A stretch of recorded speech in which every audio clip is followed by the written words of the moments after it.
我再说最后一遍，只有你盛江娶了温念，才能成为盛世集团的真正掌门人。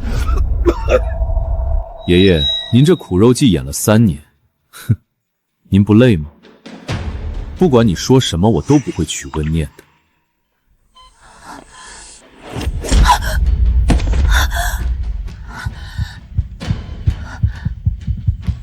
我重生了，重生到了嫁给盛寒之前。上一世，盛恒当众毁坏，我苦苦哀求，最后守着婚约熬了30年，蹉跎一生。没想到，老天给了我一次重生的机会。这一世我不追了，这婚我也不结了。阿和，你干什么？非要气死你爷爷才甘心吗？他自己要演戏，关我什么事？混账！这婚你结也得结，不结也得结。爷爷，我不嫁盛恒。念念，你说什么？这婚我不结了。以前是我执迷不悟，强求的婚姻终究不幸福。从今往后，我只当他是哥哥。温念，欲擒故纵玩出新花样了，演的倒是挺像那么回事。盛恒，我是认真的，以后绝不再纠缠你。行，我等着，等你哭着回来求我的那天。放心吧，永远也不会再有那一天了。小念，是不是盛寒说不结婚惹你生气了，所以你才这么说？你放心，只要我还活着，他这辈子就只能娶你。爷爷，我并不是在说气话，只是这世上谁离了谁都能活。盛云不愿意娶我，我也不是非要嫁给他不可。我知道您对我好，如果您不嫌弃的话，我以后就是您的亲孙女。你真的这么想？真的。好，那从今天起，你就是我亲孙女，我盛家就是你的靠山，谁敢碰你一下，我绝不饶过他，包括你。别以为我让你娶念念是为了她，念念这么好的姑娘，你打着灯笼都难找，早晚有你悔情肠子的一天。后悔？不娶她，我只会庆幸自己美好的人生没有被糟蹋。一个个的全向着温念，到底他是盛家人还是我是盛家人？不识好歹！念念这么好的孩子，你不珍惜，有的是人珍惜。那就祝他尽快找到一个珍惜他的人。阿和，阿和，这孩子……念念，跟阿姨说实话，是不是阿恒说了难听的话逼你？你受了委屈千万别憋着。阿姨，真的没有。以前是我不懂事，仗着您和爷爷的宠爱胡搅蛮缠，非要他娶我。但现在我已经想通了，我和盛恒本来就不合适，没必要强行凑到一起，最后搞得大家都身心俱疲。不在一起也好，念念这么好的姑娘，还愁找不到好人家，有盛寒那小子哭的时候。念念，前些天你在医院照顾爷爷累坏了吧？怎么还起这么早给我们做饭？没事的，阿姨，我睡得很好，早就休息过来了。念念，以后把这里当成自己家，想吃什么想玩什么，尽管跟你盛阿姨说。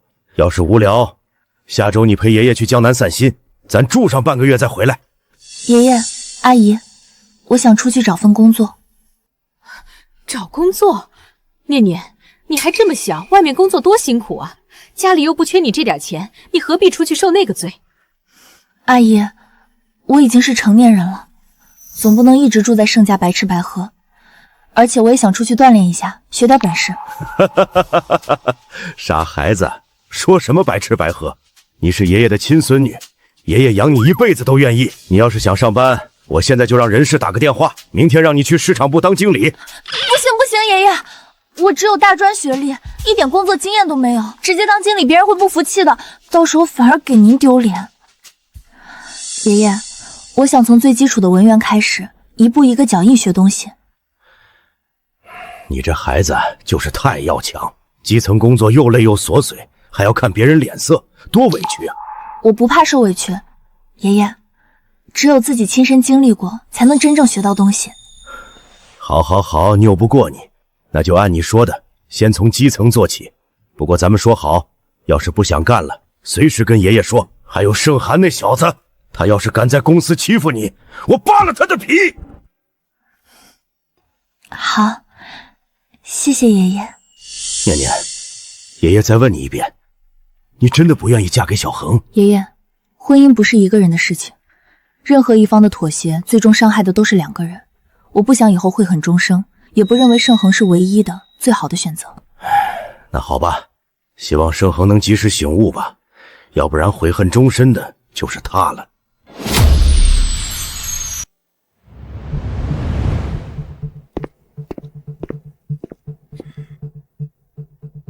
今天有个叫温念的女孩来面试，不管她应聘什么岗位，都给她通过，安排在行政部就行。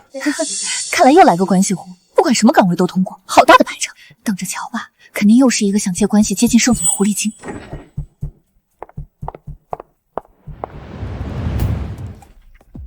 你应聘什么岗位？我刚毕业，没有工作经验，想从基层做起，多学点东西。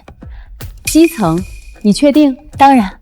奇怪，通过后门进来的，不找个轻松悠闲的管理岗位，要下基层自找苦吃。跟我来吧。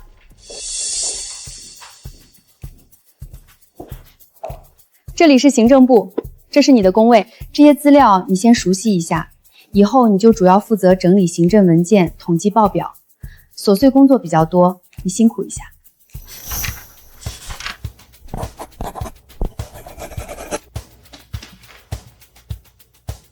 整理得很工整啊，这真是你的第一份工作？这小姑娘是真踏实啊，真是走后门进来的。本来以为是哪家的大小姐呢，没想到这么努力，而且能力也很强，完全不像是刚入职的员工。有背景，有能力，肯定是来镀金的，估计要不了多久就能升上去了。难道温念是不想受人口舌，所以才选择从基层做起？若真是这样，那就得尽快考虑给她升职的事情。哟，盛总，今儿个太阳打西边出来了，居然主动约我们喝酒。就是啊，以前这个时候你早就被你家小未婚妻的连环 call 催着回家了。怎么，今天没人管了？谁跟你们说她是我未婚妻？不是吗？圈子里谁不知道温念追了你10年，连盛老爷子都发火让你们结婚了。哎，说真的，你和温念到底怎么回事？我听说她前几天在医院当众说不嫁你了，真的假的？哼，不就是欲擒故纵吗？她那点小心思谁看不出来？一个没背景没家世的普通大专生，你觉得她会轻易放过盛总这条大鱼？随便他怎么想的，反正我是绝对不会跟他结婚的。就是，盛总早就该跟他挑明利害关系了，省得他整天异想天开。来，我们干杯，庆祝盛总重获自由。话虽这么说，但3天了，他居然一条消息都不给我发，真是好样的！我倒要看看你能坚持多久。今天就到这儿吧，改天再喝。啊，这就不喝了？回家还有事儿。终于做完了，该回家了。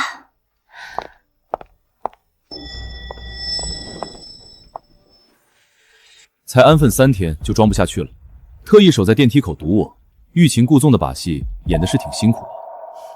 你误会了，我是来工作的。工作？找工作找到我这儿来了，不就是装偶遇吗？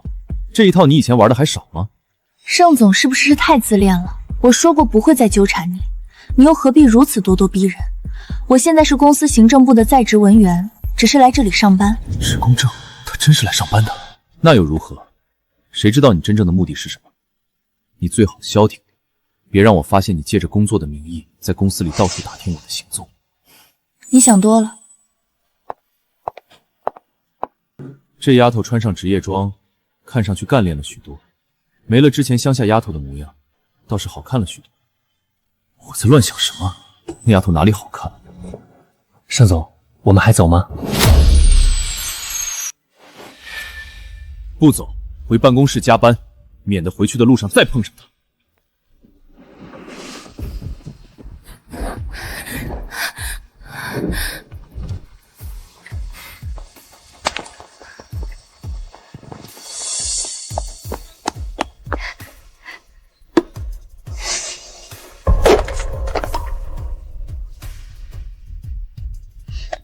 你能不能别纠缠我了？我这一辈子都不会喜欢上你。不过3天，怎么可能说放下就放下？温念，我等着你的狐狸尾巴露出来。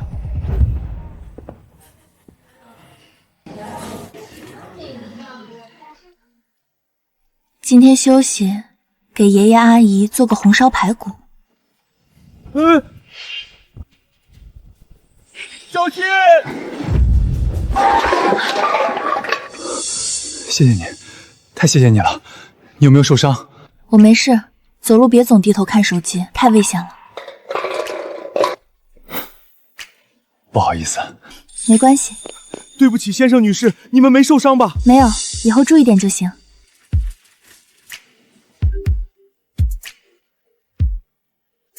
盛爷爷，您在家是吗？好，我现在就过去。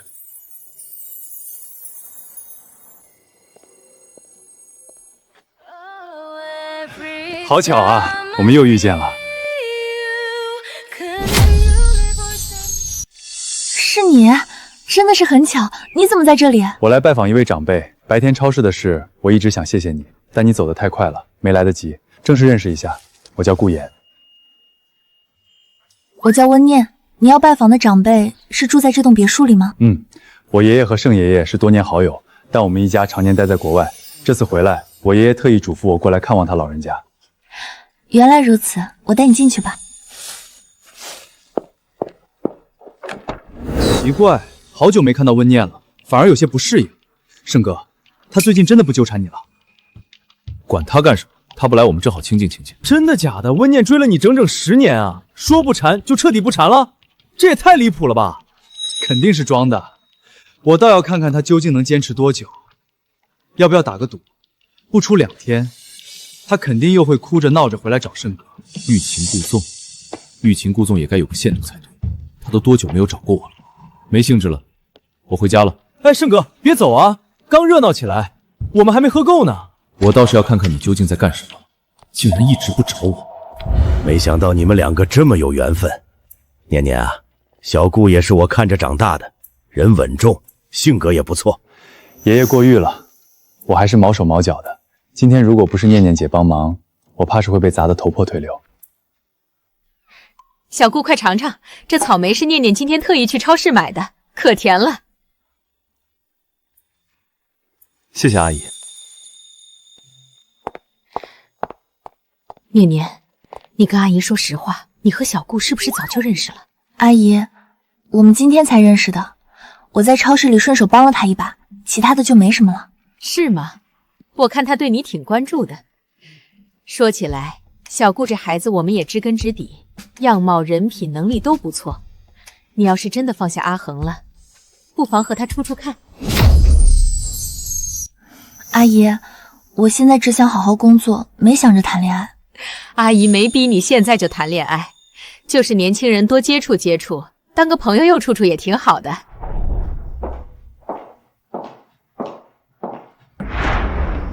阿恒，你回来了，快过来，我给你介绍一下，这是顾言，顾律师。对了，你们以前还是一所高中的校友呢。我去厨房看看汤好了没有。盛总您好，我是顾言，念姐的朋友。朋友？你和温念是什么时候认识的？刚认识。不过我觉得和他很投缘。投缘？我劝你离他远点，他不是你能招惹的人。盛总，我觉得我和谁做朋友是我的自由，而念姐和谁做朋友也是她的自由。你们2个这么严肃干什么？我倒是觉得小顾和念念不错，挺能聊得来的。聊得来？才认识多久就聊得来了？妈，你能不能别乱点鸳鸯谱？什么叫乱点鸳鸯谱？人家顾言这么好的孩子，和念念多合适。既然你不愿意娶念念，我们当然要给念念找个好人家。谁说我不愿意娶她了？你说什么？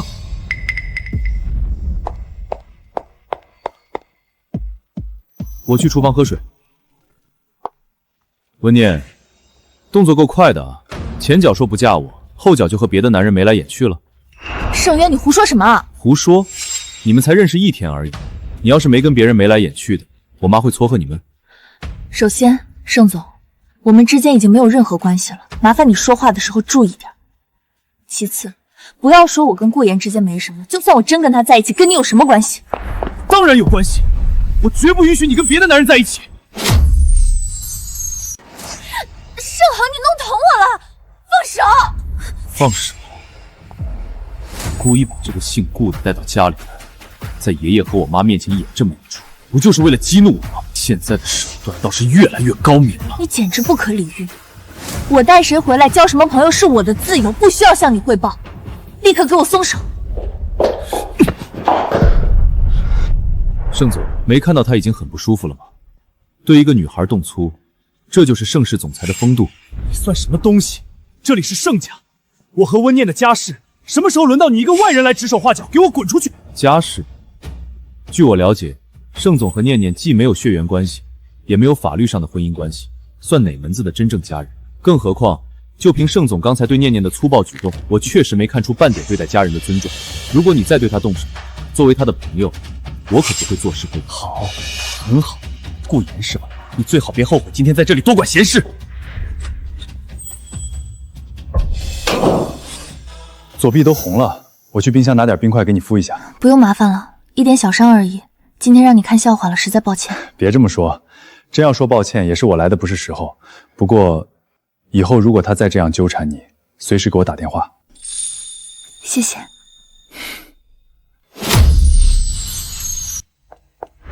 盛总，您连夜让我查的顾言资料全部核实完毕了。说重点。顾言是盛老爷子多年故交的孙辈，归国顶级金牌律师，业内口碑和实力都是顶尖。这次刚回国定居，不过是个靠着祖辈情面的外来人，也敢掺和我和温念的事，简直自取其辱。温念，晚上有空吗？我请你吃饭。盛总，我今晚加班合账，没空。我去，这么狠，当众拒绝盛总，一点面子不给他留啊！有种，之前都是大把女人往盛总身上抛，还是第一次见有人拒绝他。疯了吧？不想在公司混下去了，等着瞧吧。我估计要不了多久，温念就得滚蛋。这些报销单今天交给你处理，下班前必须出结果。看见了没？报应来了！温念这下可有大麻烦喽。据说这些单据积压了有3年了，咱部门就没人能把这些账给理清的。主管，账目全部核对完毕，所有票据错误已修正。另外，同事小王上月有一笔参与费漏报，我已经单独标注备注。真的假的？这么快？就算是3、4个老员工，也没办法在这么短的时间内完成吧？行，你放这儿吧。怎么可能？她一个乡下丫头，又不是名牌大学毕业的，怎么会有这么强的业务能力？也就是说，即便脱离了我们盛家，温念也能靠自己的能力好好活下去。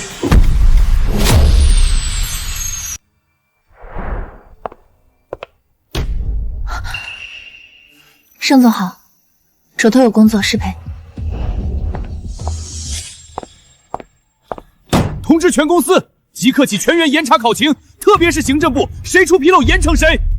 堵着我，这下看你怎么躲我。是，我马上下发公司通知。我送你回家。不用。跟着我一起上下班，你才不会迟到，要不然迟到3次就要被此举出公司。不麻烦盛总，我可以自己打车。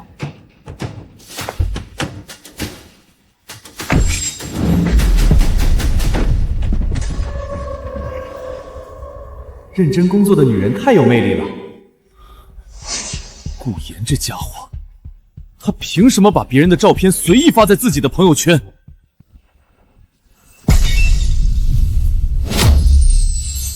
本次项目数据延迟，全部是行政部对接失误导致，所有责任由行政南部承担。这个项目是温念负责的，所有的责任理应由他来承担。领导，我是在项目后期接手的。项目最终落地是不是你负责？既然是你负责，那出现的问题就该由你来承担。领导，你误会了，我的意思是，接手之后，我就已经开始将相应问题考虑在内了。各位请看屏幕，这里有其他部门往期确认邮件，我方多次催办记录，各部门已读不回截图，完整时间线清晰可查，责任不在行政部。延迟数据我会全权补全，但权责必须当众划分清楚。处事严谨，权责分明。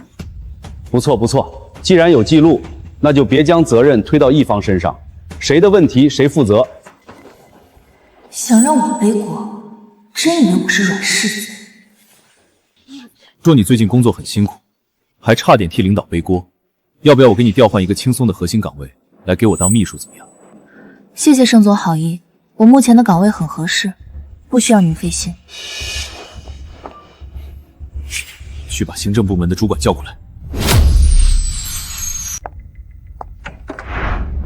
盛总，您找我？没事，多关注一下你们部门员工的工作负荷，合理分配工作，不要让员工过度劳累。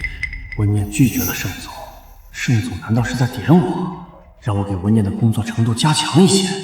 明白，盛总，我现在立刻调整大家的工作强度。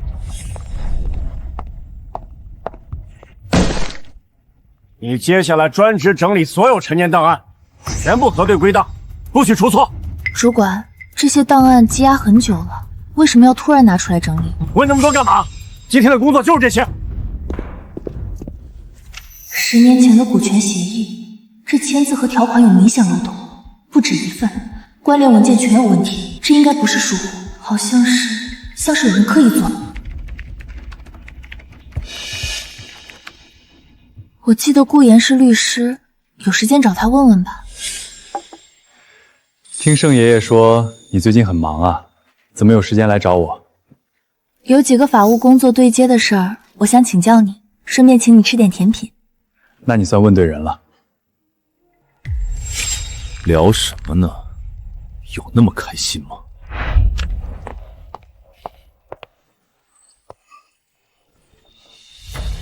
好巧啊，温念，顾律师在我公司楼下约见我的员工，有什么事吗？不巧，盛总，我们律所前段时间承接了盛世旗下的部分法资预行业务，我正跟温念核对几项条款内容。盛总有什么事吗？没事的话，我们继续了。有，当然有，我正好有几个法务问题想请教顾律师。第10条关于股权的争议条款，追溯期是5年，但原协议里的漏洞可以追溯到10年前。我查过当年的数据，对应资金流向有3笔对不上，分别是500万、830万和200万，都在我整理的附件里。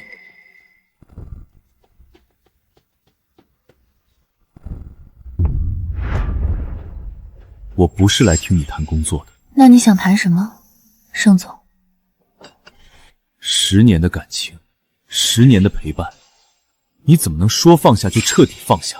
当初是你当众拒婚推开我，是你先斩断我们的所有牵绊，现在反过来质问我，盛总你不觉得很可笑吗？我知道你恨我，但我可以弥补。我不需要弥补，我现在只想做好自己的工作，和值得信赖的人并肩做事。值得信任的人，顾言，你跟他才认识多久就敢说信任？你了解他的底细吗？他接近你，心思未必就单纯。盛总，信任和时间没关系，你也别把所有人都想得那么坏。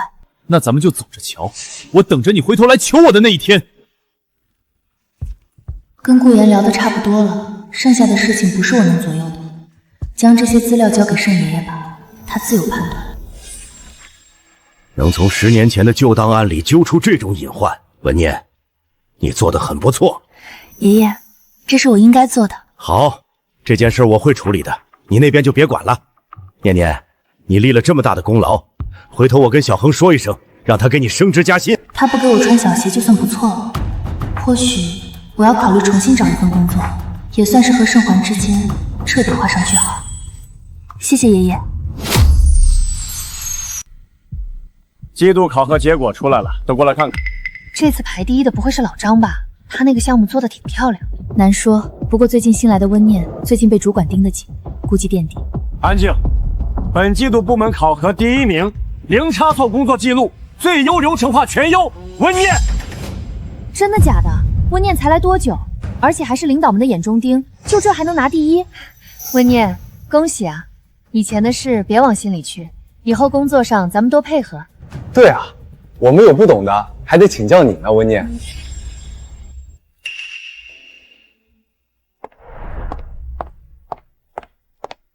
温念，等一下。盛总这么早，有事吗？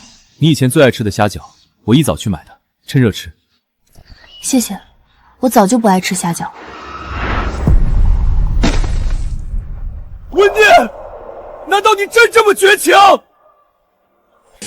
盛总，10点全员董事会需要您亲自汇报上季度的。所有会议全部推迟取消，今日不处理任何工作。怎么回事？自从上次被温念当众拒绝之后，盛总就跟真了魔一样，整天魂不守舍的。不会吧？难道真是为情所困？你好，我是行政部的温念，被调来帮助你们筹备发布会的事情。温念是吧？你对流程不熟，先把这些杂物清点入库。我看了排班表，这次发布会的核心流程编排应该由统筹组全员参与讨论。新人只负责清点入库，核心工作轮不到你。那核心流程表总该给我一份吧？我需要知道整体进度，才能配合打杂。就这份，自己看，别弄丢了。就这一份。这份流程表被遮盖了几个关键点，根本不能用啊！不能用就别用，打杂不需要知道那么多。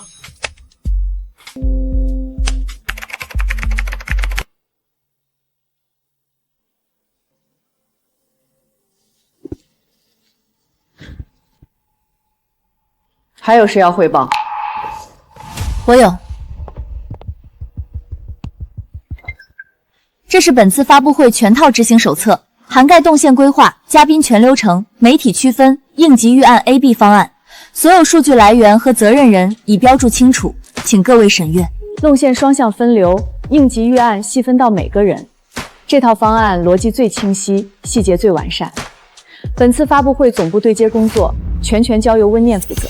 全负责，也就是这丫头，仅用1天的时间就成了我的顶头上司了。以上就是各项工作的最终确认节点，场地搭建今天下午必须完工，物料晚上8点前进场。是。温大主管，灯光音响的供应商那边可是说了，突然换对接人，他们不保证能按时调设备。要是耽误了明天的彩排，这责任算谁的？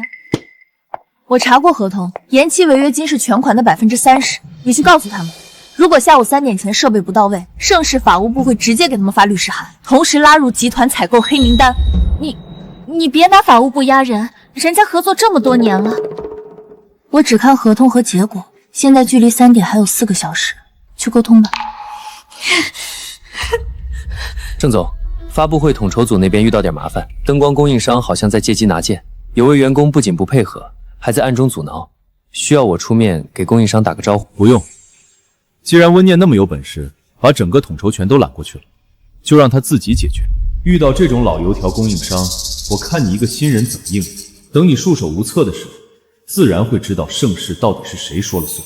到时候我要你亲口求我帮你，告诉下面的人，谁也不准帮他。顾律师，今天多亏了你，要不是你帮我抠出这份附加协议里的漏洞，那家灯光供应商恐怕还要继续拖延。这本来就是我的专业，不过就算没有我，以你刚才跟他们通电话时的气场，他们妥协也是迟早的事。时间紧迫，能用最快的方式解决最好。对了，这顿算我欠你的，等发布会结束，我请你吃大餐。好，一言为定。我可是很期待温主管的庆功宴。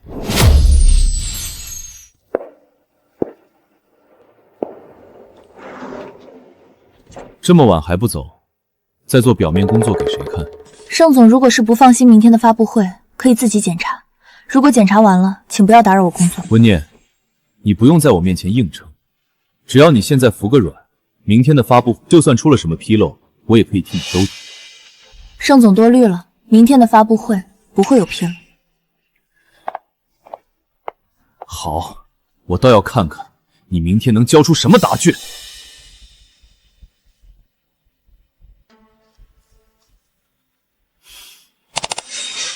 想踩着我上位，没那么容易。等明天发布会结束，我看你怎么解释这份提前被修改过的方案出者全负责。明天就让你以就辞职。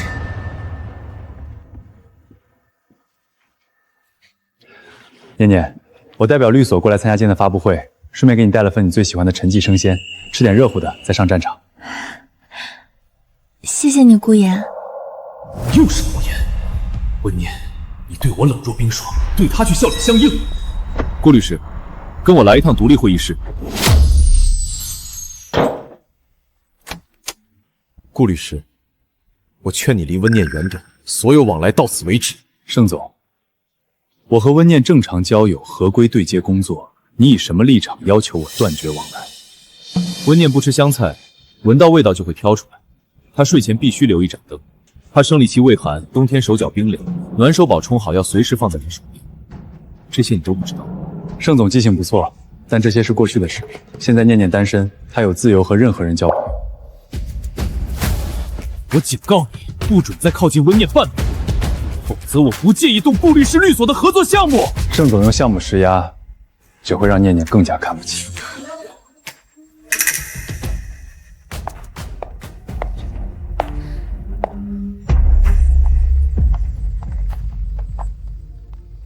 本次发布会流程完善，零失误运营，温念统筹有功，总部即刻下发全员通道表扬。感谢公司信任，这是团队配合的成果，我也会继续做好本职工作，不负团队栽培。怎么可能？我明明做了手脚的，怎么会这么顺利？你私自使用我的电脑，篡改发布会流程的视频和记录，我已经全部发到法务部了，希望你能承担相应的后果。怎么会这样？怎么会这样？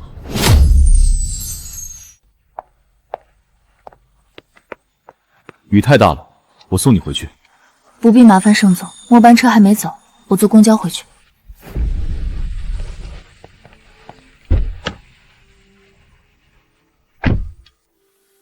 这把伞竟然还在，是我18岁人刻的字。他不舍得扔旧物，却舍得扔掉人。这把伞是盛总的，麻烦您明天还给他。10年，他当真要将这10年的情谊全部扔掉吗？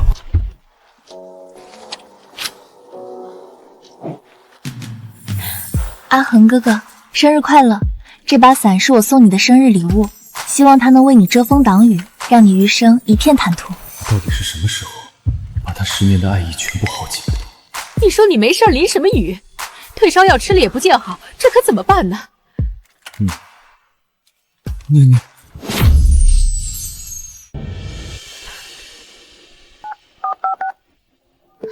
念念，阿恒高烧烧的神志不清，嘴里一直叫你的名字，你过来看看他好不好？阿姨，我不是医生，去了也帮不上忙，您送他去医院吧，我就不过去了。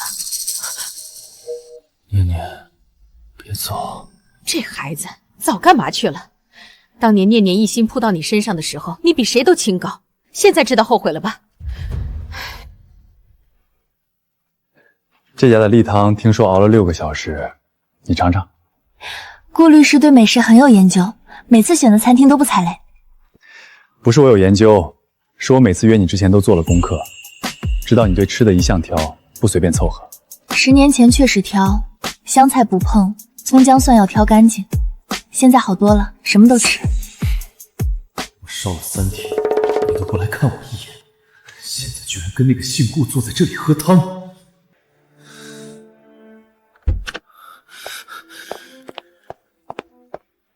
跟我走，我有话跟你说。盛总，请你放手，我的私人行程与你没有任何关系。盛总，大庭广众之下拉扯一个女孩，你考虑过后果吗？顾言，这是我和温念之间的事，轮不到你插手。盛总，我们之间早就没有任何关系了。你说没有就没有了吗？温念，你做不到。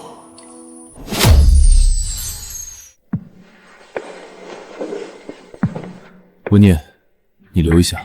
盛总，有什么事情吗？10年的感情摆在这里，你告诉我到底要怎么弥补，你才肯回头？盛总，过往已经翻篇了，我现在只想安心工作。翻篇？你说翻就翻？我烧了3天，你来过吗？你看过我一眼吗？你生病有医生，有家人，我还有我自己的工作和生活。你的生活就是和顾言一起吃饭，这是我的自由。盛总，如果谈的是工作，我随时配合；如果是私事，以后请不要再这样了。温念，你以为这样就能让我放弃？我是不会善罢甘休的。通知人事部，将温念调到市场部任职主管。是，盛总。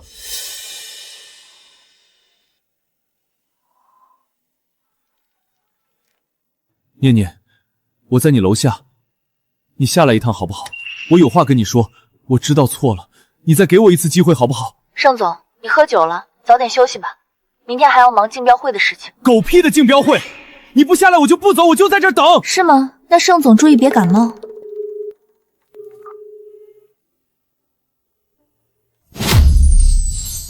本次竞标方案由行政部温念主导汇报。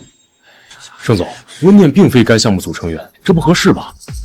盛总，竞标项目的对口负责人是项目一部的周组长，他对数据更熟悉，汇报效果会更好。周组长的数据是你复核的，方案核心框架也是你的思路。既然你对这个项目了如指掌，何必推辞？行了，就这么定了。好，既然盛总点名，这份方案我来汇报。不过各位评审见谅，我需要5分钟整理一下原始数据，确保每个数字都有可查。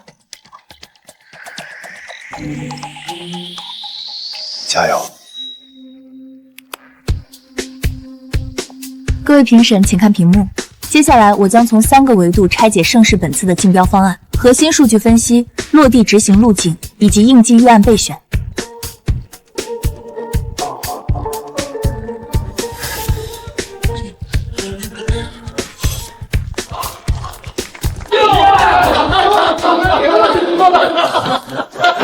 小念，真不错，没想到你临时上场，竟然还发挥得这么出色。你在行政部待着太屈才了，有没有想法来市场部？来我们宣传部，我给你升职加薪。他到底还有多少我不知道的呢？小刘说他当初要嫁我，是不想放过我这条大鱼，但事实真的如此吗？盛总，最近至少有4家猎头在接触文念，开出的职位和薪资都很可观。把这些邀约的对接人联系方式找出来，我要亲自处理。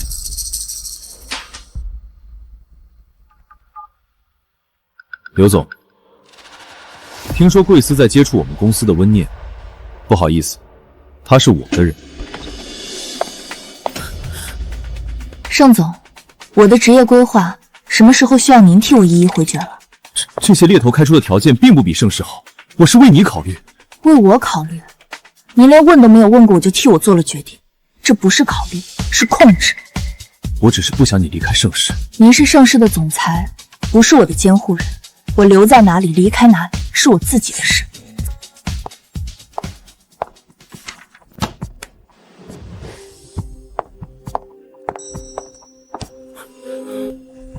盛总，这么晚有什么事吗？我在等你。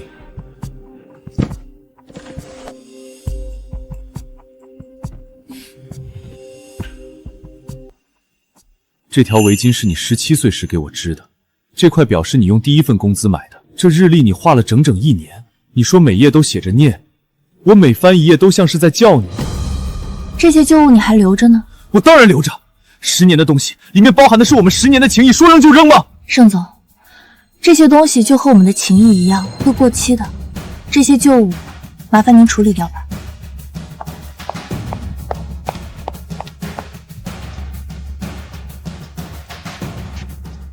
真有这么绝情，那就别怪我不客气了。当你再次一无所有的时候，就会重新回到我的怀抱当中。出了什么事？核心原料供应商断供了，新品上市只剩2周。把地址和负责人联系方式给我，今晚我直接过去。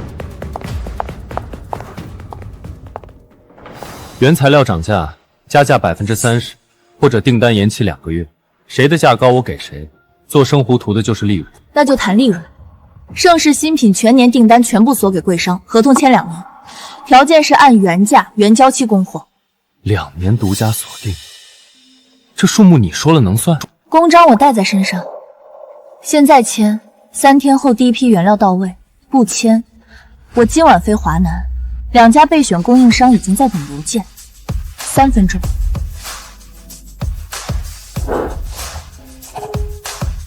合作愉快，3天后我亲自到仓库验收。温小姐，多有得罪，以后您的订单我亲自订单。供应链危机由温念独立解决，总部已批示，该项目全权交由他负责。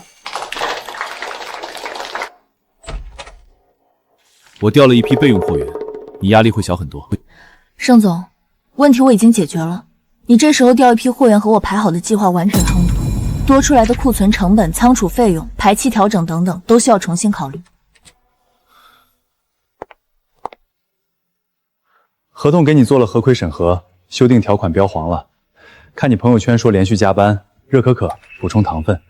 连我发朋友圈都注意到了，顾律师还真是细心啊。凭什么他就可以和你有说有笑，而你对我却那么冷漠和无情？他入职才多久，凭什么占晋升名额？我们熬了10年都没轮到。是啊，不就是长得好看，跟盛总眉来眼去的吗？有什么了不起的？呸！凭什么？凭他独立拿下发布会统筹，凭他3天解决供应链断货，凭他的项目复盘被总部当范本转发。你们谁有同等业绩，拿来给我看，我一样给你提名。温念，盛总这么喜欢你，天天送花送早餐，你真的一点都不动心？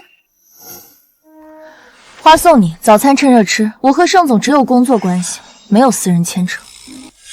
数额你随便填，条件只有一个：离开温念，从他的生活里彻底消失。盛总，温念是人，不是可以用金钱交易的物件，你少跟我说这些。你接近他，难道没有任何目的？有，不过至少我从不会让他落泪。盛总，支票您收好。温念不是谁出价高就跟谁走的人，这一点您比我更清楚。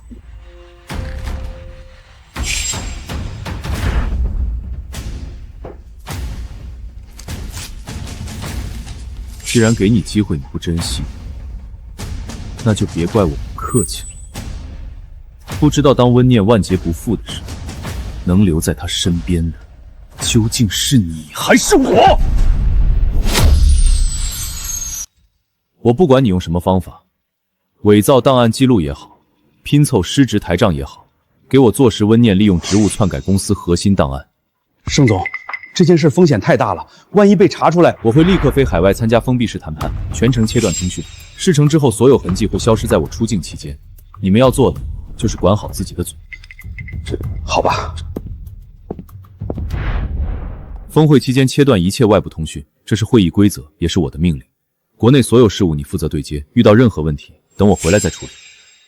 明白。所有篡改记录必须和温念的工号、操作时间绑定，先逼我打扫，原始文件替换掉，备份清理干净。数据库后台已同步覆盖，表面看就是他利用职务权限私自修改了核心档案，证据链无任何破绽。复诊进度快收尾了，晋升材料也能准时提交。这份工作做完，周末总算能歇一天了。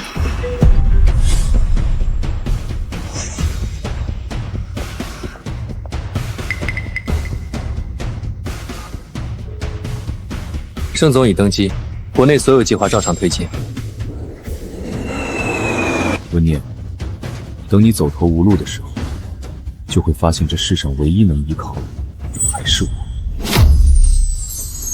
温念利用职务之便，私自篡改公司核心档案，违规事实确凿，即日起冻结所有档案权限，接受公司全面核查。操作日志都有，监控也拍到了，这不是板上钉钉了吗？上次发布会他还被总部通报表，这才几天就翻车了。操作日志显示我凌晨2点修改档案，但那个时候我根本不在公司，记录上凭空冒出了我的工号和签名，你们不觉得奇怪吗？你说你不在就不在，谁能给你证明？你的同事还是监控？除了那些害人的人，还有谁大半夜2点在公司？至于监控，早被你们删除或者篡改了。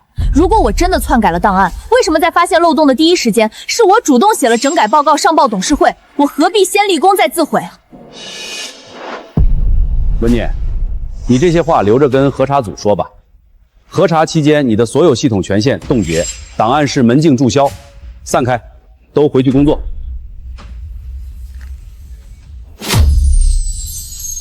近期部门所有档案错乱、流程失误，均系行政部温念一人渎职所致。作为档案复审负责人，严重损害公司工作秩序。经核查组认定，温念的失职行为已构成重大违规。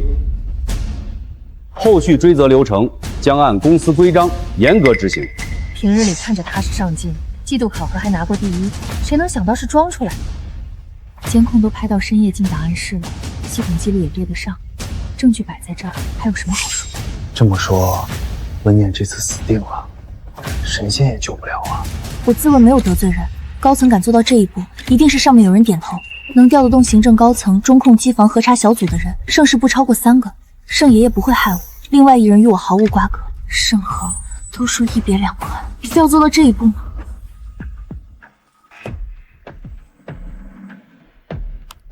温念所有权限已被冻结，资政途径全部封死。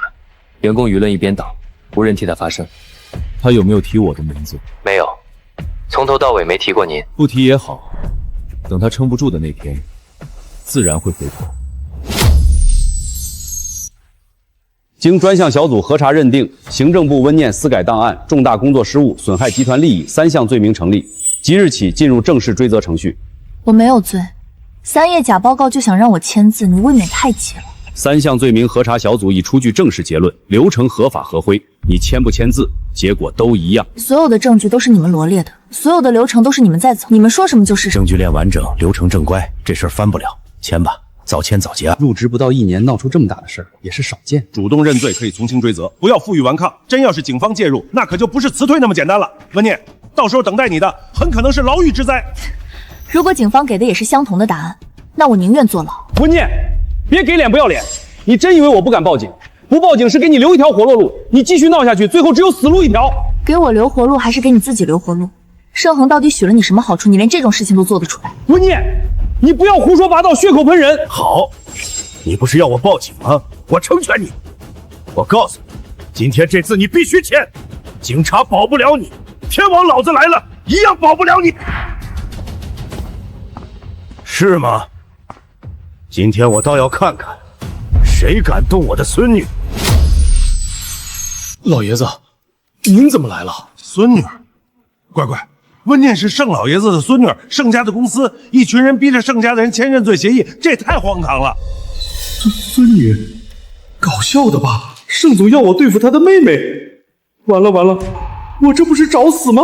盛总，你在哪儿？快回来救我呀！即刻终止所有追责流程。盛董，这核查流程已经走完，所有证据。这是第三方机构出具的档案纸张年代检测报告，这是中控机房的外部登录 IP 溯源记录，这是拼接监控视频的原始文件与剪辑版本的逐帧对比。盛董，我们已掌握本次档案构陷的完整线索链。是谁指使的你们陷害我孙女？我最后给你们一次机会，自己站出来！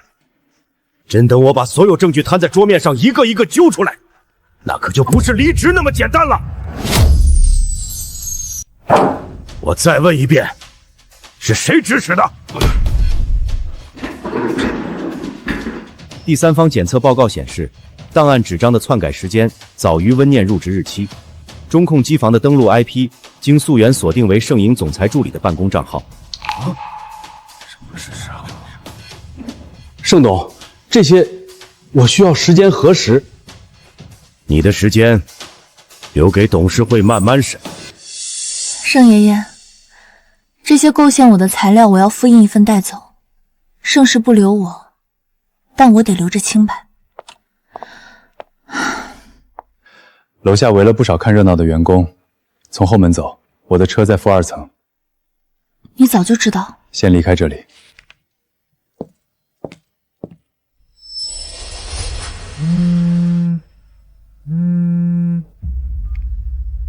温念，我盛总，你拉黑了我，我只能换个号码继续骗，只能毁了我。10年前我追着你跑，是我眼瞎，现在我清醒了，你最好也清醒清醒。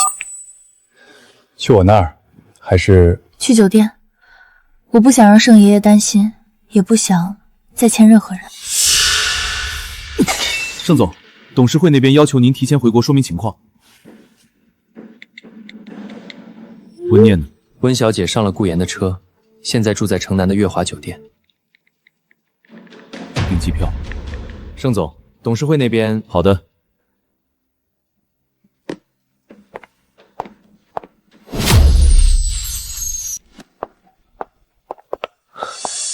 盛总，董事会临时改到下午3点。盛董那边，老爷子那边我去说。温念呢？温小姐，一早就离开酒店了。去哪了？查不到，他没回盛家，也没去公司。拨打的电后和你关心。继续查，把全城酒店翻一遍。爷爷，您听我解释。解释什么？解释你怎么把念念逼成仇人的？爷爷，我只是想让他回来，您帮我这一次，我去找他，我当面跟他道歉。道歉？你当众拒婚的时候怎么不道歉？你伪造证据构陷他的时候怎么不道歉？我护不住你了，盛世也护不住你。董事会怎么决议，你自己受着。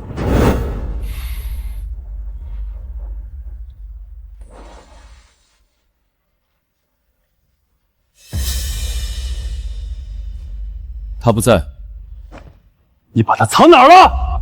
我也想知道。这栋楼我跑了3趟。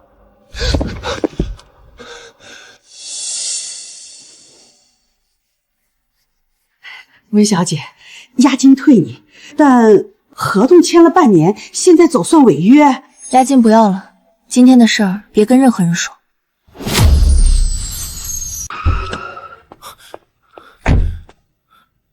文念，记得吗？你18岁生日当众说温念，他也配？你当众羞辱我一次，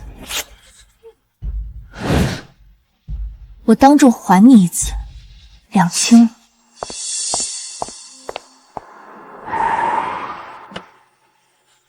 上车。手脏了。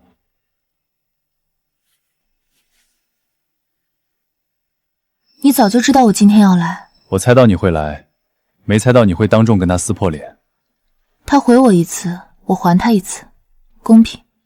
接下来去哪儿？去报案。这些材料证明盛世集团前任总裁盛寒涉嫌伪造证据，诬告陷害，我要求立案。温小姐，您说的这些我们会核实，没有其他的事，你们可以先离开。之后有消息我们会第一时间通知你。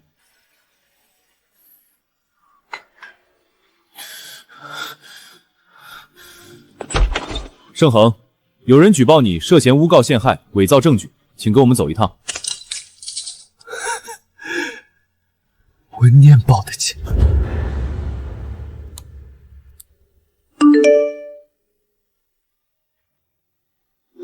盛璇被抓了，但不是你报的警。我知道是谁。盛爷爷，您比我狠。爸，阿恒他只是一时糊涂。糊涂？他构陷念念的时候，你怎么不说他糊涂？念念，阿姨求你了，你去跟警察说，都是误会，阿恒他是被冤枉的。阿姨，您别这样，没人冤枉盛腾。让他跪，他教出来的好儿子，他跪着求情，天经地义。盛军的拘留期限延长了，职务侵占的数额太大，检察院已经介入。盛爷爷怎么会突然住院？上次见他还好好的。盛恒被带走那天，老爷子当场晕倒在董事会，高血压加急怒攻心。所以他把亲孙子送进去，自己也被气倒了。盛总，职务侵占的数额如果坐实，量刑不会轻，但盛老爷子那边……温念呢？他来过吗？没有。温小姐递交了离职手续，和盛世彻底断了关系。他连看都不来看我一眼。盛总，现在最重要的是争取取保候审。盛老爷子那边，他把我送进来的，他怎么肯保我？他不要我了，爷爷也不要我。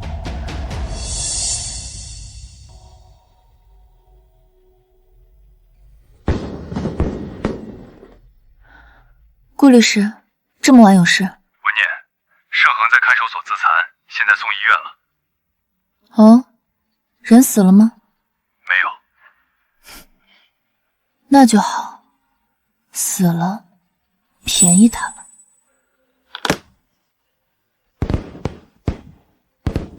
盛恒，这一世你欠我的，我要你一件一件还回来。盛和手腕缝了7针，现在转去精神科观察，但他一直喊你的名字。顾律师，你什么时候改堂当说客了？对了，盛老爷子今早醒了，第一句话是让你去见他。念念，爷爷把盛恒名下的30%的股份转给你。盛爷爷，我不要股份。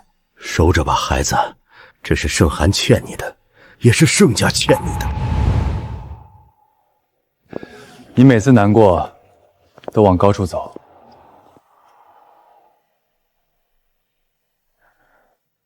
我没有难过。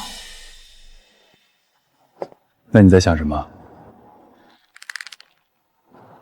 盛恒，想我上辈子是怎么傻到为他去死的。什么意思啊？没什么意思，就是觉得那时候太傻了。不过现在想明白了，死太容易了，活着才难。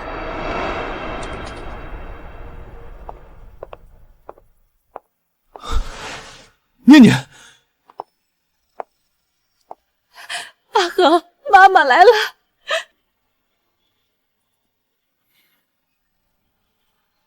他不会来的，他永远都不会来了。盛老爷子把股份转让签了字，公证处的人已经在路上了。我说了不要，但你也没拒绝。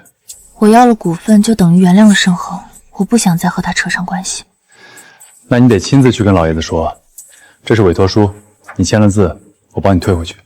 念念，爷爷没多少日子了。盛爷爷，您长命百岁。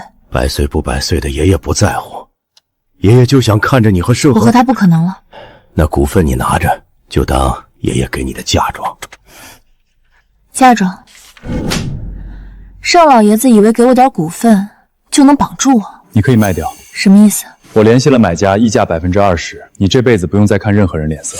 顾言，你为什么帮我？因为我见过你在天台上的样子。盛先生，有人让我把这个交给您。他卖了。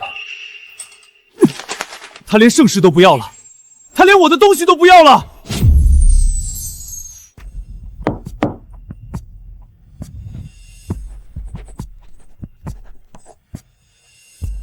合作愉快，3天内资金到账。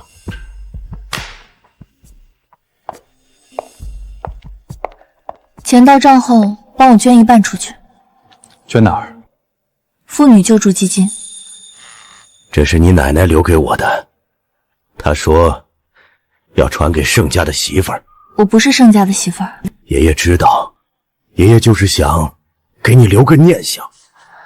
您为什么对我这么好？因为爷爷欠你的，盛家欠你的。盛总，检察院那边证据确凿，职务侵占、伪造证据、诬告陷害，数罪并罚，量刑不会轻。他来看过我吗？没有。那爷爷呢？盛老爷子让律师团撤了。什么？老爷子说，盛恒，盛家不救了。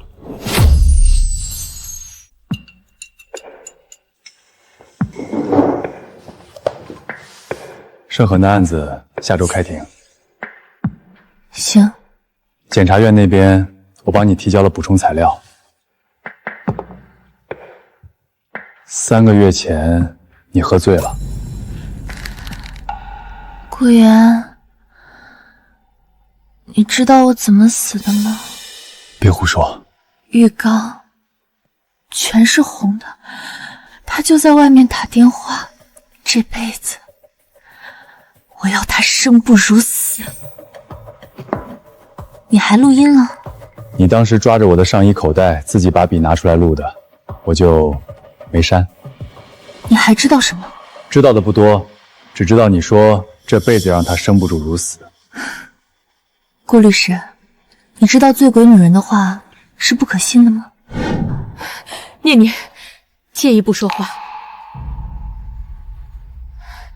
念念，你能不能在法庭上帮阿回说句话？阿姨，您别怪我心狠，申红之前是怎么对我的，您也看在眼里。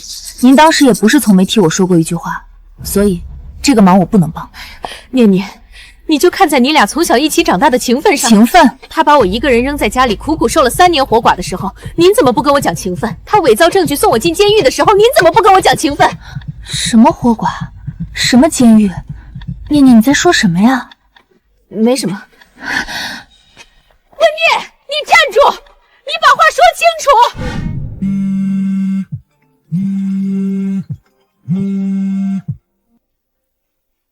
哪位？念念，盛恒，看守所还能打电话？我托了人，就想听你说句话。你想听什么？你还恨我吗？不恨了，恨你要花力气，我现在懒得花这个力气。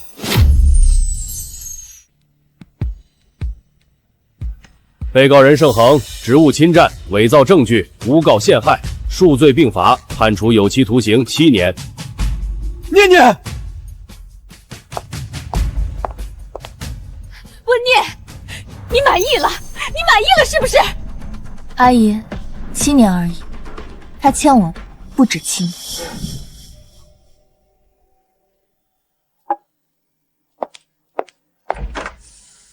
他上诉了，我知道。你打算怎么办？不怎么办，让他上诉，让他以为还有希望，希望没了的时候才最疼。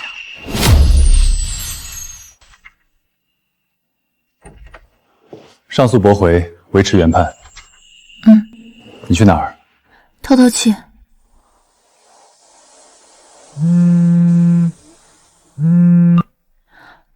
我在附近，没进去，就看看。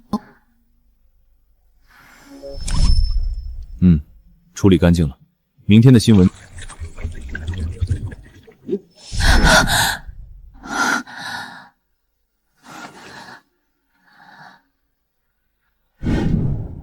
没睡好，做了个梦，梦见他了。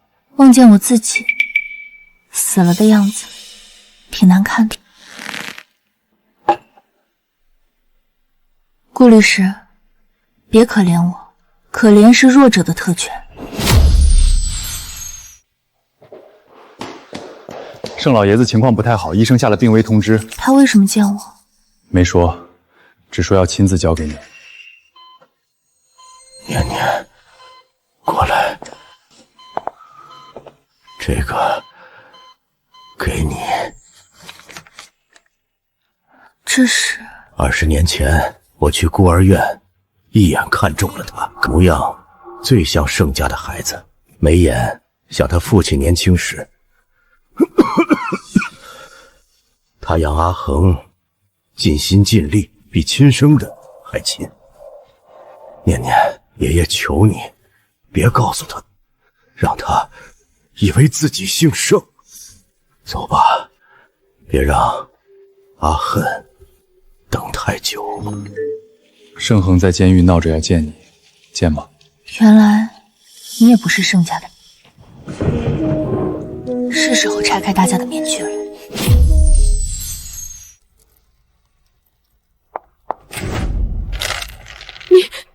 你怎么有这个？老爷子给的。20年前，你和老爷子去孤儿院挑孩子，最后挑来挑去，挑了个最像盛家人的。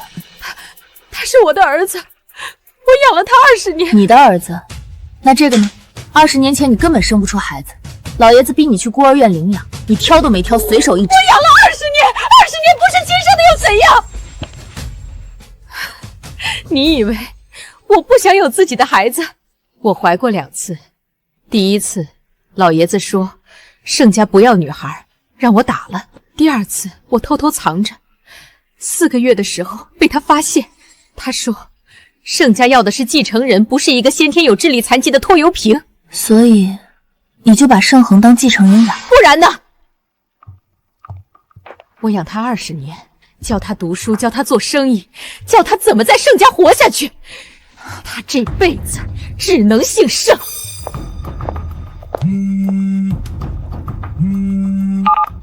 查到了。林婉清，盛恒的生母，20年前离开南城，最后出现的地点是邻省的火车站。之后呢？之后就没有记录了。没有记录是什么意思？意思是，可能死了，也可能被人藏起来了。盛恒，你也不知道吧？你居然还有个亲母。林婉清的资料发你邮箱了。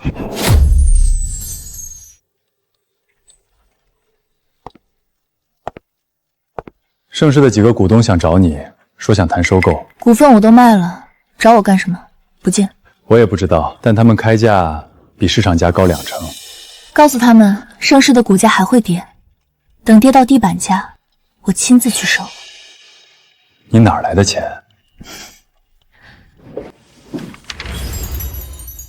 盛世5%的干股，换你永远保密。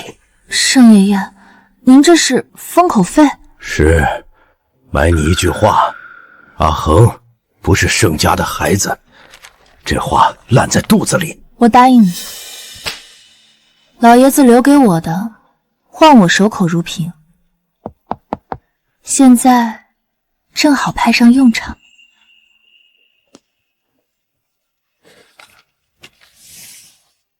林婉清的资料，她没死。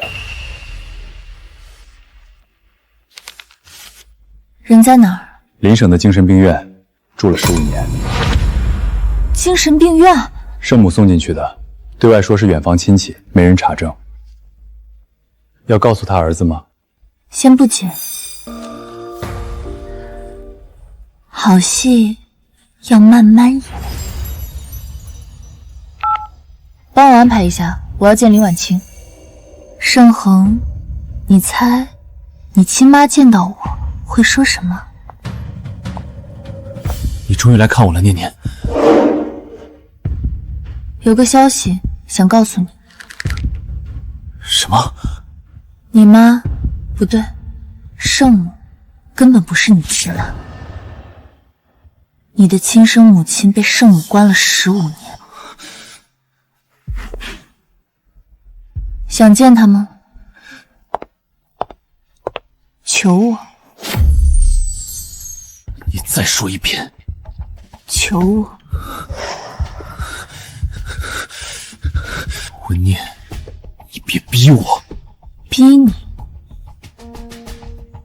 你亲妈在精神病院住了15年，每天对着墙说话，你猜她现在还认不认得你？说了。说了。他什么反应？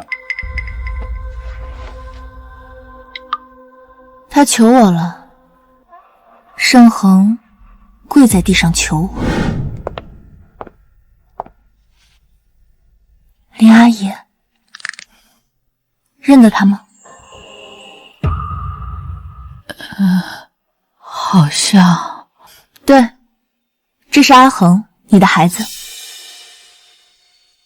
他想见你，你想见他吗？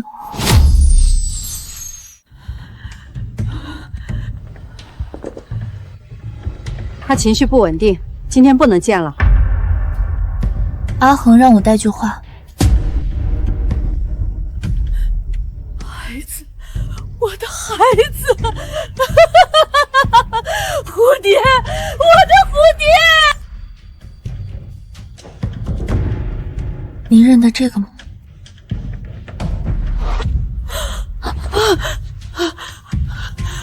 我的孩子。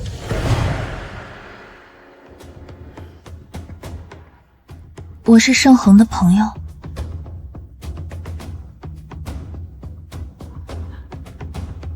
盛恒，盛寒是谁？恒，我的孩子，他还没起名字，我的孩子还没有名字，他们抱走了，抱走了。您的孩子叫盛恒。盛恒，盛恒，我的阿恒。他偶尔清醒，但大多数时候……安排他转院去南城，麻烦了。又自残了，以后别这样做了。你现在还死不了。你见到他了？他让我带句话。什么？他说蝴蝶还在。想见他吗？明天我带你见他。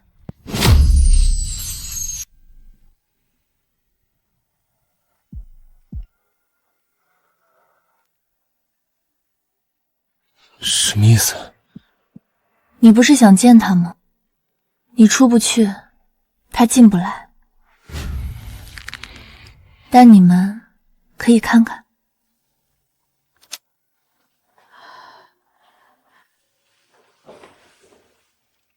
可以了，阿姨，看这里。这是谁？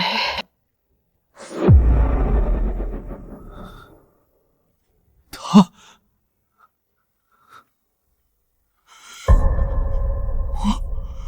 我是。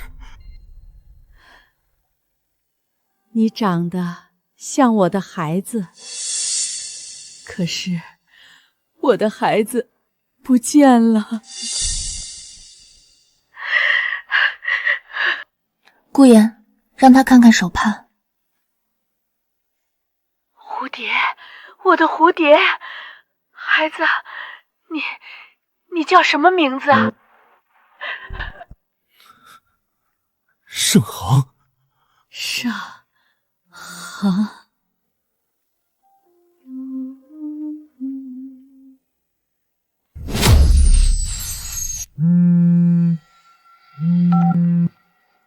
说。林婉清不见了。什么叫不见了？护工说有人来接她，手续是盛家的。人在哪？什么人？林婉清，你藏了20年的人，你知道了吗？人在哪？放心，他死不了。她是我姐姐，我怎么会让她死？查到了。圣母和林婉清是同父异母的姐妹，当年林婉清和圣父是圣母设计的，她需要盛恒这个儿子来巩固自己的地位，然后她又把盛恒带到福利院，伪装成孤儿。所以，她把林婉清关起来，把盛问据为己有。现在呢？为什么突然转移？因为圣父死前立过一份遗嘱，遗嘱里把南城那套老宅留给了林婉清。圣母不知道？知道，但他以为林婉清这辈子都出不了精神病院。现在有人要翻案，圣母怕林婉清清醒过来，把当年的事抖出来。翻案的人是谁？林婉清的亲弟弟林远。20年前的事儿，他现在才出来，一直在国外，最近才查到姐姐还活着。有意思。圣母现在把林婉清藏哪儿了？城郊盛家的私人疗养院。这位小姐，这里不让进。我就看一眼。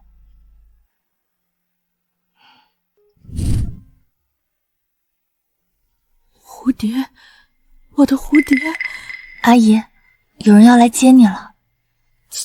接我？阿恒，我的阿恒也来了吗？来了。好。你真要帮他申请啊？李远以亲属身份起诉，要求重新鉴定林婉清的精神状态。盛恒作为本案关键证人，可以申请临时外出。证人？他什么都不知道。但他是林婉清的儿子，法庭需要他，林婉清也需要。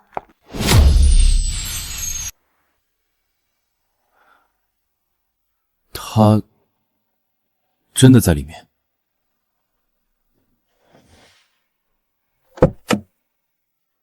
上车。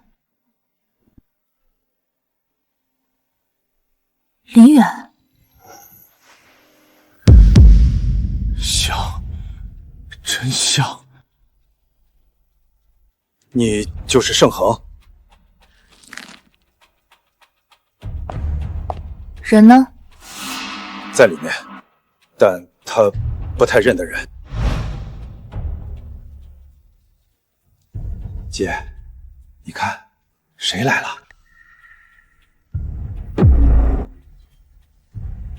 你长得像我的孩子，可是我的孩子被人抱走了。恒，阿恒。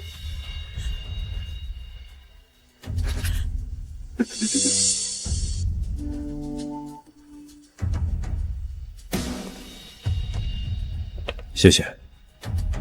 你为什么要帮他？我不是帮他，我是想看盛恒被剜心刺骨、疼得站不起来的样子。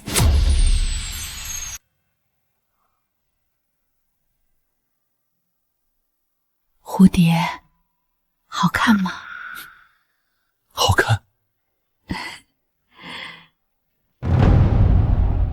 时间到了。还能见他吗？看你表现。手帕还我。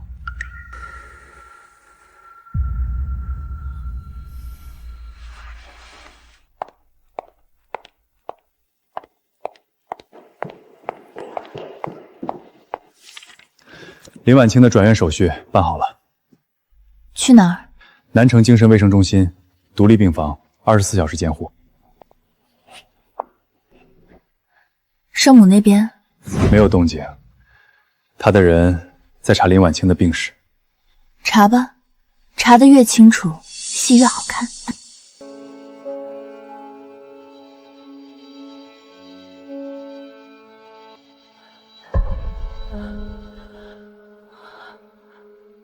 蝴蝶，我的阿姨，有人要来接你，你想走吗？走？去哪儿？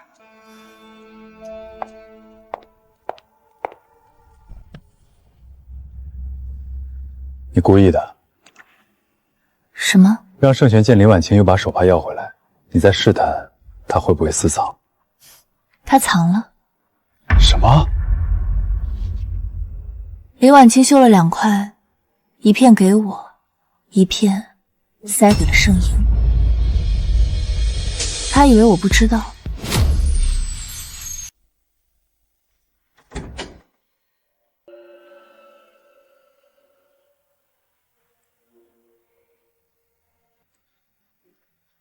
阿姨，您修了多少块？好多，送给阿凤，好多。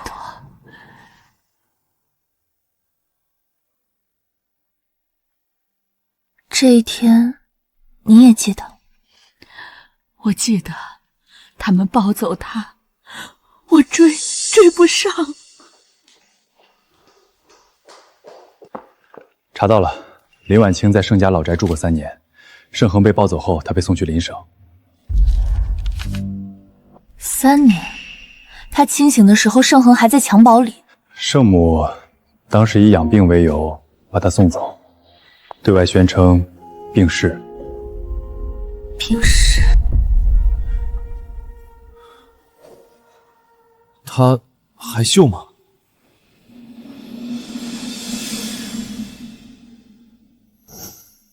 你猜这是哪一天的？我走的那一天。你出生，他绣的第一块。你被他抱走的时候，这块手帕在你襁褓里。你凭什么？凭他绣了20年，凭他还记得你。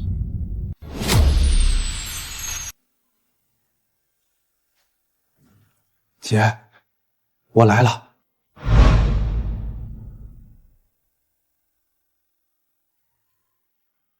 远儿，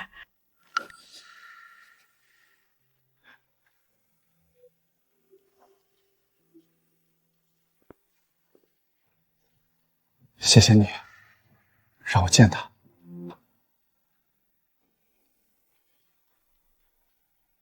他今天清醒吗？断断续续，但他认得我。圣母的人半小时前进了医院，以家属名义要接林婉清回家养老。他倒是急。林远呢？在病房守着，但圣母的人带了份协议，声称林婉清签字放弃过盛恒的抚养权。终于来了。林先生，这是盛夫人的意思，林女士应该回盛家养老。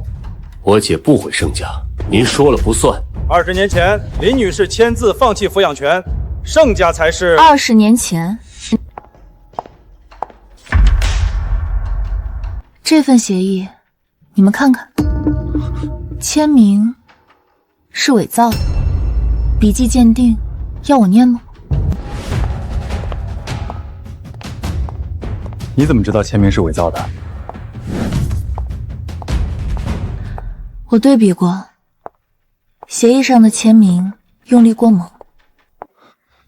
你早就知道？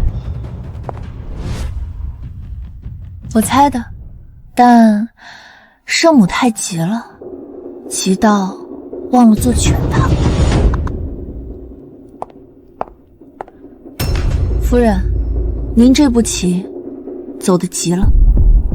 林婉清醒了，盛恒出来了，又怎样？你以为盛家只有我一个姓盛的？老爷子还留了一手，你猜是什么？盛爷爷留了什么？你猜？我猜是遗嘱。盛爷爷死前立过3份遗嘱，第1份给盛恒，第2份给我，第3份，您猜给谁？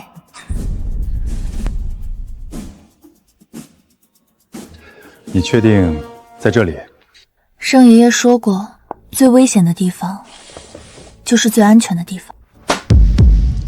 20年前，林婉清产后被注射过药物，这份病历上面有您的签字。你从哪找到的？老医生还活着，他藏了20年。你什么时候找到老医生的？3个月前，林远先找到的。那病历是真的？半真半假，真的是林婉清被注射过药物，假的签字是我仿的。圣母太急了，急到忘了核实。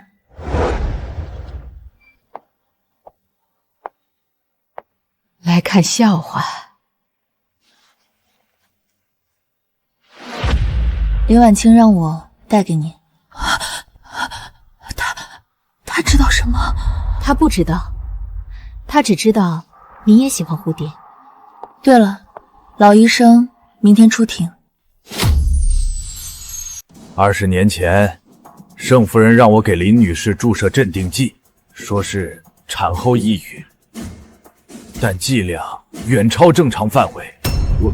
我提过异议。你胡说！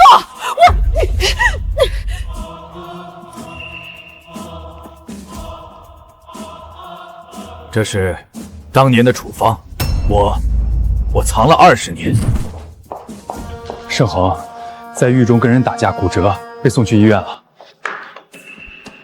什么时候？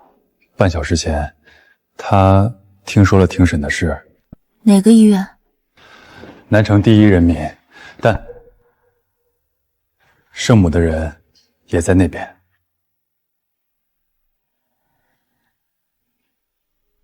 你来了。他让我没有嫁给你。温小姐，盛夫人让我们接少爷回去。回去？回哪儿去？盛家还是监狱？法院刚下的令，盛璇暂时由林婉清监护。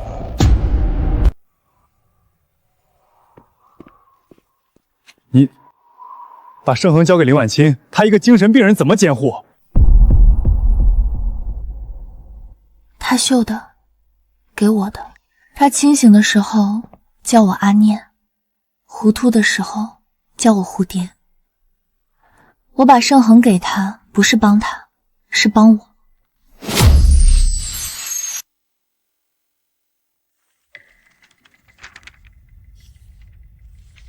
原告要求确认与林婉清的母子关系。她是我妈？亲妈？被告盛夫人因精神问题无法出庭。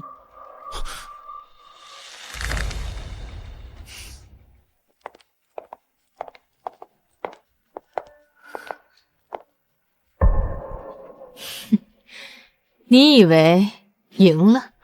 林婉清的病情鉴定，我让人重新做了一份。您装疯，我装不知道，但林婉清醒了，您的戏还怎么演？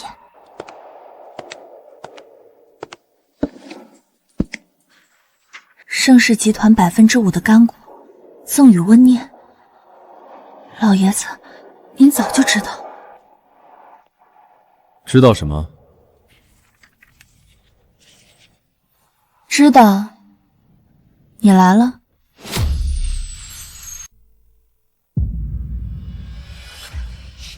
你拿了什么？盛家的东西。老爷子给的。我妈林婉清，她还好吗？她很好。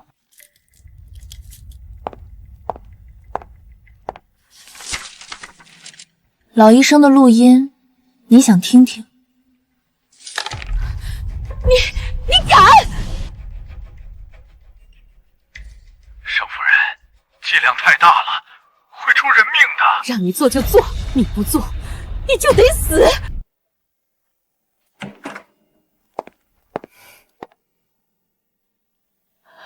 阿念，蝴蝶。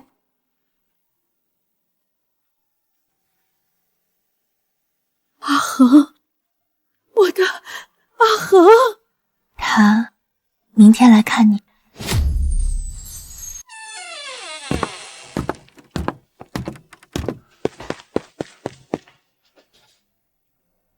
小姐，您怎么来了？这个，解释解释。老爷欠了赌债。所以把我卖了？不是卖，是寄养。盛老爷子答应过会好好待您。爷爷，我以为盛爷爷让我住在盛家，待我好，是因为您救过他的命。原来让我住在盛家是抵押。我爸现在在哪儿？老爷去年没了。怎么死的？赌输了，被人……活该。你知道了？知道什么？知道我爸把我卖了。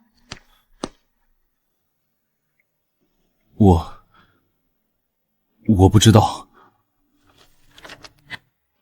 你知道什么？你又能知道什么？你说的是什么意思？什么叫做你爸把你卖了？他绣的，你知道我为什么留着吗？因为他是你们所有人中真正对我好的人。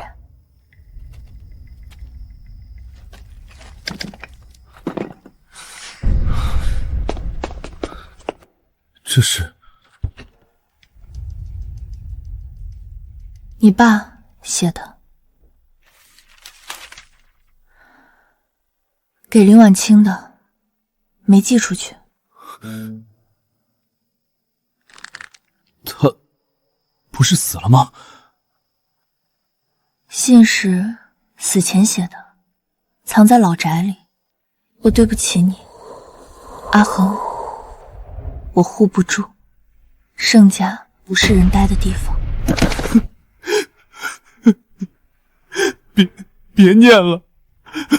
阿恒5岁那年，我知道了他不是盛家的种，但我不能说。什么意思？你爸不是盛老爷子亲生的。关于盛恒保外就医申请，本庭申请人温念。申请人与本案关系。盛环是我哥。你，我有代养协议可以证明。查到了，盛老爷子确实有个亲儿子，20年前车祸死了，没留后。所以，盛恒还是唯一的继承人？不，老爷子立过遗嘱，盛家产业捐了一半，剩下的给林婉清。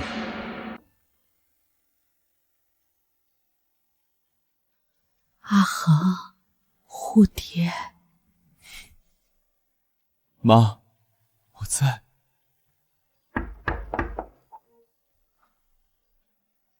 阿念，来，阿姨给您的。阿恒，阿念，一对。老爷子给您留了话，盛家对不起你，但别恨错了人。原告盛庭，请陈述诉讼请求。我要求确认我与林婉晴的母子关系，并要求法庭认定盛母以欺诈手段剥夺我的身世知情权，构成侵权。被告盛母是否出庭？被告因精神问题正在医院接受治疗，无法出庭。这是医院出具的诊断证明。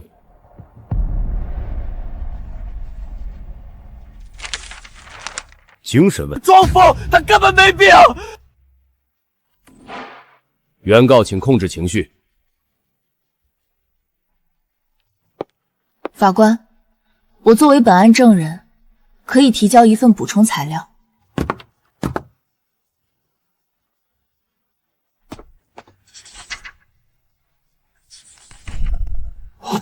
这是盛母过去3个月的通讯记录、银行流水，以及他与私人医生的加密邮件。一个精神病人应该不会和律师团队开视频会议，是吗？他知道林婉清也在那里。知道，就是冲他去的。装疯撞上真疯，阿姨，您这步棋走得真丑。盛母，你以为去精神卫生中心就能逃过庭审？那地方姓温。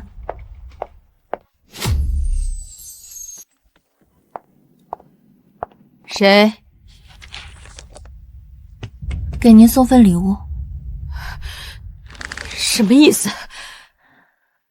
意思是，您姐姐醒了。她醒了又怎样？她还是个疯子。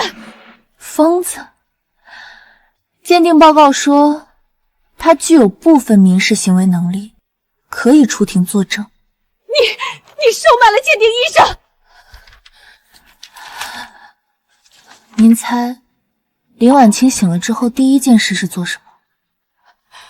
她要抢走阿恒。不是抢，是拿回。我养了他20年，你以为法院会听一个疯婆子的话？您说的对，但您忘了，林婉清疯，你也疯，两个疯子打架，您猜法官更信谁？法院传票，3天后开庭，林婉清作为证人出庭。圣母呢？她申请了人身保护令，说自己被威胁。威胁？3天后让她们姐妹在法庭上重逢。20年了，该见一面了。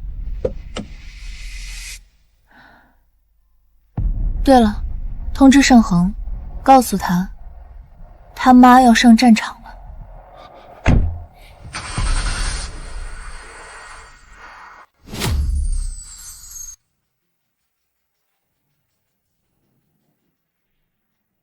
证人林婉清，请陈述你与原告盛恒的关系。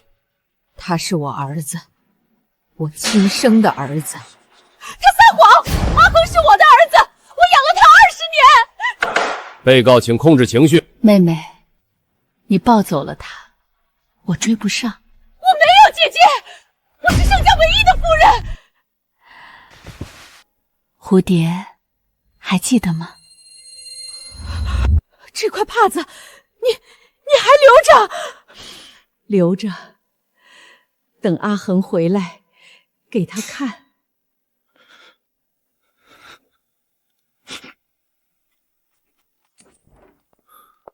他绣了20年，每一块都有我的名字。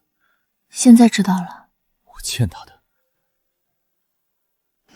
你知道就好。我要给他写信。不用写了，他给你留了东西。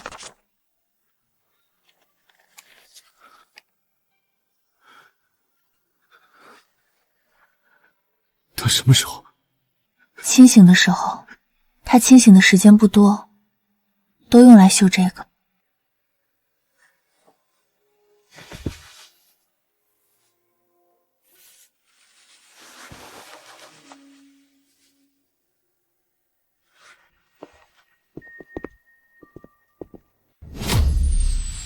盛夫人，最近3个月股价跌了40%，您得给我们一个交代。股价变动是市场原因，与公司经营无关。是吗？谁让你进来的？盛氏集团持股5%的股东，根据公司章程，我有权提议召开临时股东大会。盛老爷子生前转让的股份是真的？那5%能干什么？还轮不到你来指手画脚。那笔钱先转到海外账户，国内审计查不到。夫人，这不是小数目，万一查到我扛。老爷子死了，盛氏现在姓我的姓。盛夫人，这个怎么回事？录音是伪造的。这是过去3年盛氏集团向海外7家空壳公司的转账记录，总额2亿3千万，每一笔转账都有您的签字。这是我的钱，这是股东的钱，你他妈转哪儿去了？我没有。盛夫人，您涉嫌职务侵治、挪用资金、伪造财务凭证，请配合调查。温念，是你算计我！我算计您？您算计林婉清的时候想过今天吗？您抱走盛恒的时候想过今天吗？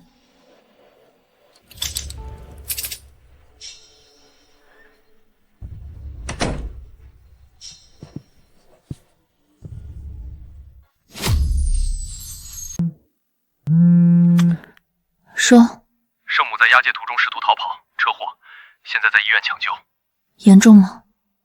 肋骨骨折，脾脏破裂，医生说不一定撑过去。哪家医院？南城第一人民医院。文念，你要去吗？如果他能清醒，我希望他第一个看到的人是我。阿火，别喊了，他听不见。你来看我笑话。这是您的认罪书，我让人拟好了。只有5分钟。你为什么？我养你20年，你就这么对我？我妈秀的，秀了20年。您抱走我的时候，她在后面追，追不上。您知道她追了多远吗？从福利院追到火车站，13公里，赤着脚。您知道吗？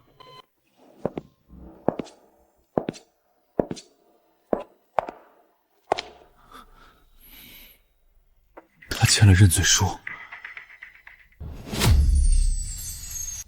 阿念，过来。阿恒签了放弃成全。签了。您转走的2亿3千万，他已经签字授权，用他名下的股份填上窟窿。我以为他会跟我争，我才……你以为所有人都像您一样？我养他20年，他不是亲生的，我1分1毫都怕他抢走。他从来没想过抢。你为什么帮他？帮谁？帮盛恒，还是帮林婉清？都不是。我帮我自己。被告盛母利用职务之便侵占公司资产，数额特别巨大，证据确凿。我认罪，但有人谋害我。被告指认何人？温念，他去精神卫生中心威胁我，给我看林婉清的鉴定报告，恐吓我。他逼我走投无路，才出此下策。我申请提交监控录像。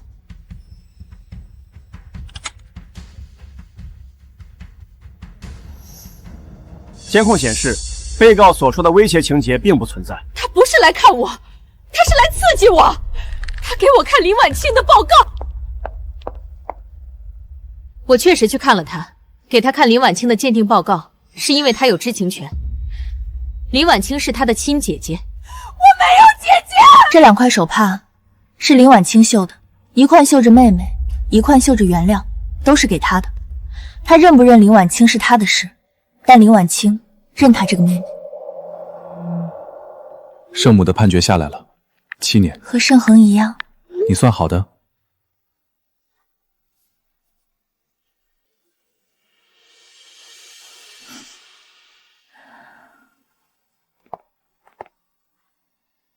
您糊涂的时候绣了线，您清醒的时候绣了亮。清醒和糊涂，哪个才是真的您？林女士，您以盛为生母身份出席公众场合，有什么想说的？蝴蝶，我的蝴蝶。我姐姐精神受过创伤，请大家理解。林月，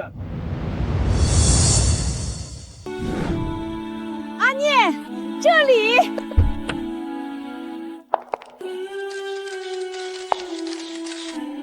阿姨，这么多人，紧张吗？给你的。您什么时候绣的？昨天。阿恒说你帮他。温小姐，您和盛腾是什么关系？兄妹。你也是盛家的孩子？不是盛家的，是盛家收养了我。20年前，我爸把我寄养在盛家，盛家养了我，也毁了我，但我不是来讨债的。今天是他的日子，他等了20年，不该被我的旧账抢了风头。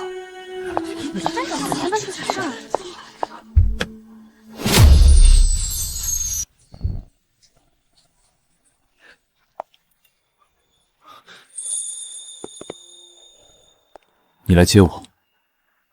盛家老宅我买了。为什么？不是为你，为那个5岁的我，要一个交代。李婉清，我妈呢？在她自己的公寓，林远给买的。你什么都安排好了？不是我安排的，是林远。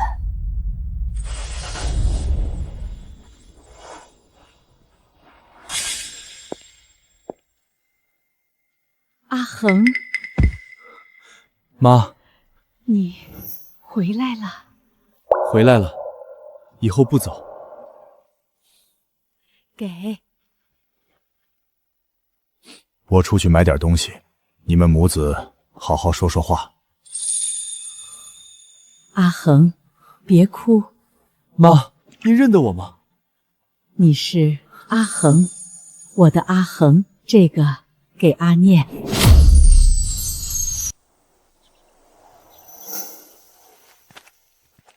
这里以前有棵梧桐树，你记得？我记得你爬上去下不来，哭了，我在下面接着你，你跳下来，砸在我身上，砸断我一根肋骨，你忘了？我没忘，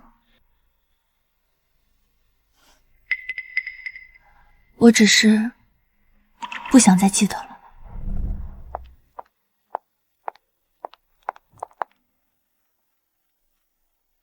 谈完了。盛恒呢？他在里面，一个人。接下来去哪儿？去林婉清那里，他今天约我做手帕。你也会绣花了？不会，他教我。